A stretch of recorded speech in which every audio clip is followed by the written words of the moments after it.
आपके स्क्रीन पर नज़र आने वाली ये तस्वीर 35 साल के मोहम्मद हबीब की है।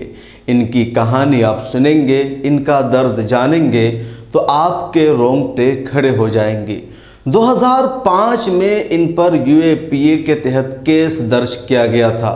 इनका जुर्म क्या था, किस वजह से इनके खिलाफ केस दर्ज किया गया था, खुद इनको भी नहीं मालूम और न ही अदालत में पुलिस इस सिलसिले में कोई सबूत पेश कर सकी है।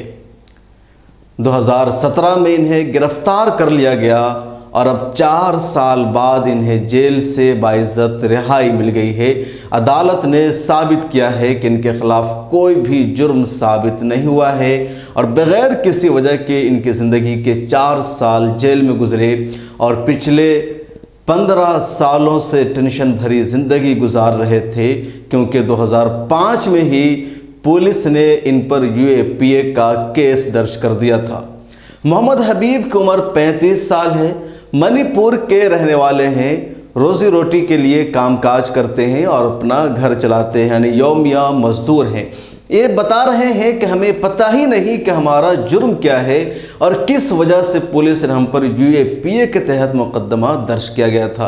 यूएपीए मतलब अनलॉफुल प्रिवेंशन एक्टिविटीज़, जो हिंदुस्तान में इस वक्त सबसे संगीन दफ़ा मानी जाती है।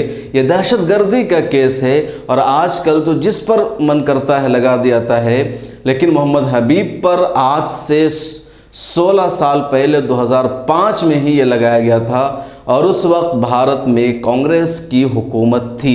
आप अंदाज़ा लगा सकते हैं कि यूएपीए के कानून का हमेशा गलत यूज़ किया गया है और बेगुनाहों को फंसाया गया है और वैसा ही मामला मोहम्मद हबीब के साथ हुआ। सुनिए मोहम्मद हबीब ने रिहाई के बाद क्या कहा।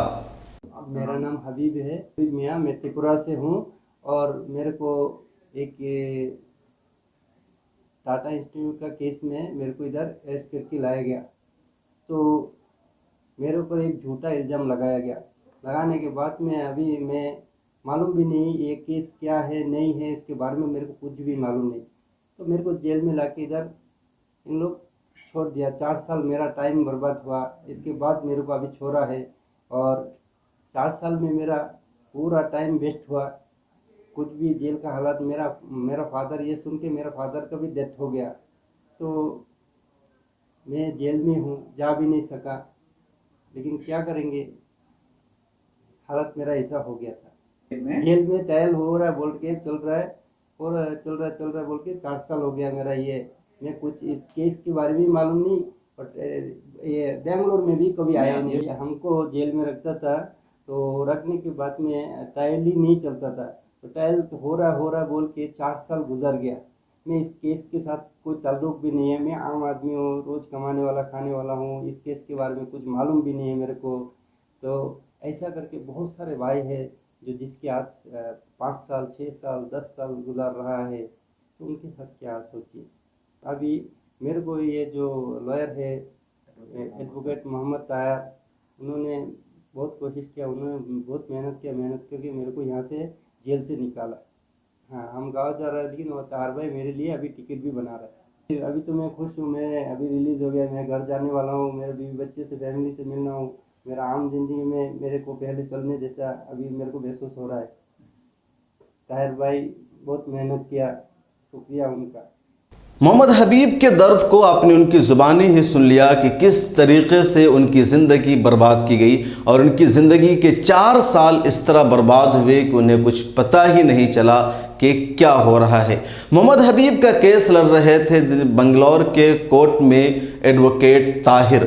आप उन्हें भी सुनिए कि एडवोकेट ताहिर ने किस तरीक़े से उनकी रिहाई कराई, किन मुश्किलात का सामना करना पड़ा और बिलाखिर उन्हें जाकर बाइज्जत रिहाई मिली है।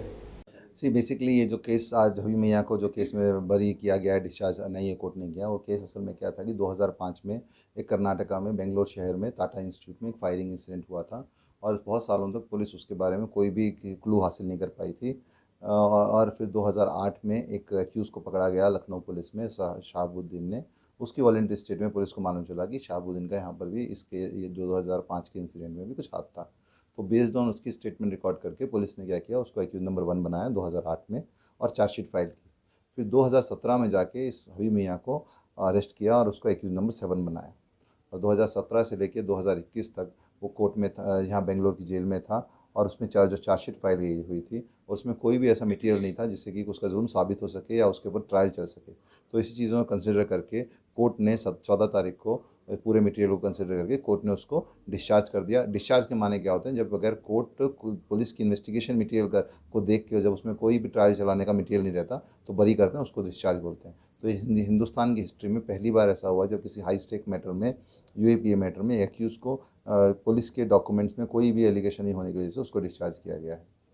और ये जिस तरह इस केस में ऐसा हुआ है, ऐसा ही आमतौर पे हर मैटर्स में होता है जिसमें बहुत सारे जो लोग हैं अरेस्ट किए जाते हैं, उनका ट्रायल सालों साल तक नहीं चलता है। इस सारे चीज़ों के लिए स्पीडी ट्रायल के लिए मैंने एक PIL फाइल की थी जिसमें कोर्ट ने डायरेक्शंस दिए हैं पूरा ये स्पेशल कोर्ट को कि जितने भी ऐसे केसेस हैं इनमें आप लोग सेक्शन 309 और NIA के सेक्शन के अंदर में डे टू डे हेयरिंग के लिए और जल्द से जल्द हेयरिंग करने के लिए कीजिए। उसी का एक नतीजा है कि एक ऑर्डर मिला है, और मैं उम्मीद करता हूँ अब जितने भी बाकी जो केसेस हैं जहाँ पे अंडर ट्रायल जेलों के अंदर जो लोग हैं उनका भी एक स्पीड अप ट्रायल होगा और उनको एक जस्टिस मिलेगा।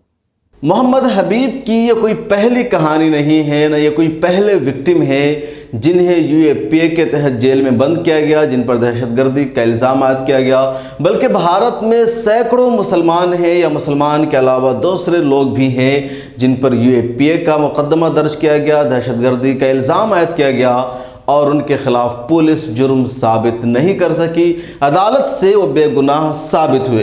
पिछले दिनों भी हमने महाराष्ट्र की एक स्टोरी आपको बताई थी कि महाराष्ट्र के इरफान और इलियास को आज से 9 साल पहले जेल में बंद कर दिया गया था और उन पर इल्ज़ाम लगाया गया था दहशतगर्दी करने का, UAPA कराने का, और वह बेगुनाह जेल से निकले हैं। और ऐसे दसियों लोगों की कहानी पिछले दिनों आ चुकी है। मक्का मस्जिद बम धमाका, हैदराबाद बम धमाका, समझौता एक्सप्रेस, मालेगांव धमाका, जब भी कुछ हिंदुस्तान में होता है, हुकूमत जिसकी भी रही हो, कांग्रेस की रही हो, BJP की रही हो या किसी और की रही हो, उसका मास्टरमाइंड, उसका मुलजिम मुसलमानों को ठहरा दिया जाता है और मीडिया उन्हें दहशतगर्द कह देती है। मीडिया ट्रायल तो इस तरह कर दिया जाता है जैसे वही सब कुछ हो, और जब अदालत में इनके खिलाफ जुर्म साबित नहीं होता है, ये बेकसूर निकलते हैं, तो नेशनल मीडिया में TV चैनलों पर एक लाइन की भी खबर नहीं चलती है कि मोहम्मद सालिम, इरफान हबीब बेगुनाह बरी हुए हैं और इनके खिलाफ कोई जुर्म नहीं पाया गया है, कोई सबूत नहीं पाया गया है।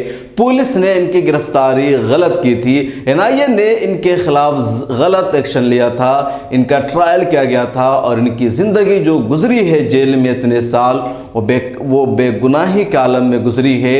और उन अफसरान के खिलाफ एक्शन होना चाहिए जिन्होंने इनकी ज़िंदगी बर्बाद की। कोई पहला मामला नहीं बल्कि बार बार जब ऐसा मामला पेश आता है तो सवाल उठता है कि अफसरान के खिलाफ एक्शन क्यों नहीं लिया जाता है, एजेंसियों के खिलाफ एक्शन क्यों नहीं लिया जाता है, पुलिस के कामकाज पर सवाल क्यों नहीं उठाया जाता है जो बेगुनाहों की ज़िंदगी बर्बाद करने में तुली हुई है। आप इस बारे में क्या सोचते हैं, आपकी क्या राय है, कमेंट सेक्शन में ज़रूर लिखिए।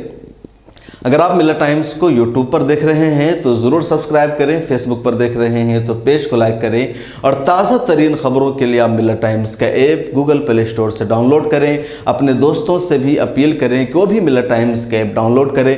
उर्दू, अंग्रेज़ी, हिंदी और बहुत जल्द बांग्ला में भी आप हमारी ख़बरें हमारे ऐप पर पढ़ सकते हैं। मिल्लत टाइम्स को आपकी ज़रूरत है, हमारी आप माली मदद करें। हर महीने सिर्फ 100 रुपये और 1 साल के लिए 1 साल सिर्फ 1000 रुपये। रकम भेजने के लिए यहाँ दिए गए फ़ोन पे, गूगल पे और पेटीएम नंबर का इस्तेमाल कर सकते हैं।